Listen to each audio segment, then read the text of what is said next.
காப்பாவும் இருப்போம். நல்லா தளபதி பார்த்துட்டு தரிசனம் பண்ணிட்டு போகலாம். பயம் இல்லாம வரலாம். ஆனா இப்ப கொள்கை இல்லாத கூட்டம் அப்படின்ட்டு விமர்சனம் பண்றாங்க. கொள்கை இல்லாத கூட்டம்னா சொல்றவங்களுக்கு தானே கொள்கை இல்லை. அவங்க கொள்கையை மறந்துட்டு அவங்க வேற ஒன்று பண்ணிட்டு இருக்காங்க. இப்போ திருமாவளவன் என்ன கொள்கையில் இருந்தாரோ அதை மறந்துட்டாரு. திமுகன்னு ஒரு உருவான கொள்கை என்னமோ அதையும் மறந்துட்டாங்க. அதாவது காங்கிரஸோட வாரிசு அரசியல் ஒழிக்கிறதுக்கு தான் வந்தாங்க. ஆனால் அவங்களே வாரிசு அரசியல் தான் பண்றாங்க. நாங்கள் அனைத்து மக்களும் வேணும், அனைத்து எல்லாருக்கும் எல்லாமே கிடைக்கணும். அது எங்களோட கொள்கையை, அடிப்படை கொள்கை. அது எல்லாருக்கும் எல்லாமும்.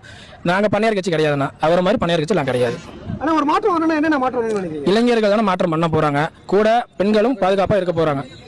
கல்வி கண்டிப்பா நடக்கும்னா கல்வி சுகாதாரம் அடிப்படை உரிமையை பயங்கரமா மேம்படுத்துவார்.